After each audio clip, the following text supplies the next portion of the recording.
The idea of traveling to Tuscany particularly entices me. So I've done a little homework, and for tonight's dinner, I'm going to make some Tuscan-inspired dishes. The golden rule of soups is they always taste better the second day. So leave it to the Tuscans to actually integrate that into the recipe so we cook it twice. This Ribollita soup is a hearty vegetable soup with a double infusion of smoked pork products. First the bacon, and then ham hock. And these are flavors typical of sort of central to northern Italy.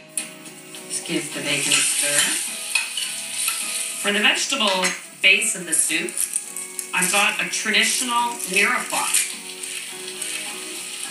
A mirepoix is onion, leek, celery, and carrot. I'm going to give the leeks a little rinse, just because sometimes the leeks can catch a bit of sand as they grow.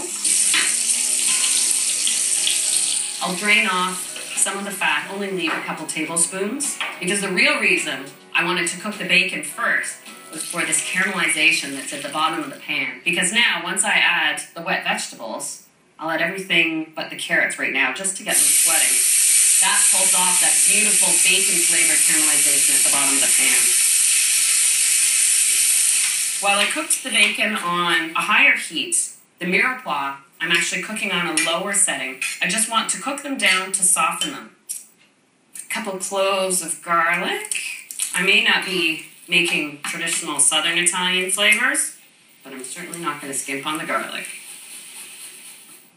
So many soups call for fresh thyme, so I add 3 sprigs. This ham hock is not much to look at, but it is packed with flavor. Like the bacon, it's cured and heavily smoked. I'm going to add that right into the pot.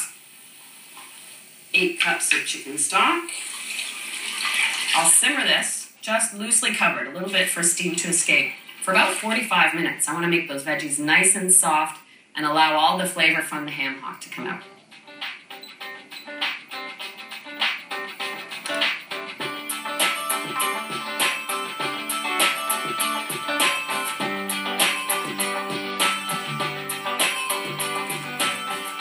I'm getting the bread ready for the soup, not to serve on the side. I'm dicing it up into cubes. This is day-old Italian bread. The diced bread I'm going to save for later. What I want to add now is some chopped Savoy cabbage. What I'm going to do is actually pull out the ham hock, so it's done its function for flavor. I'll add the cabbage in.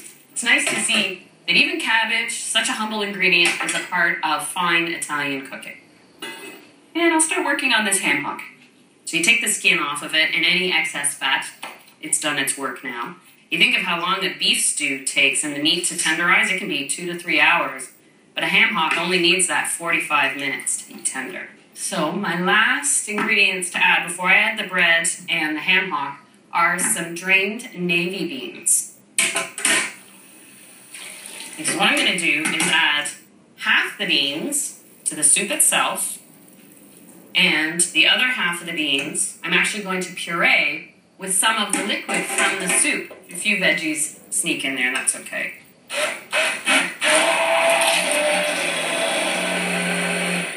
I find this step really adds to the heartiness and the satisfying texture of the soup.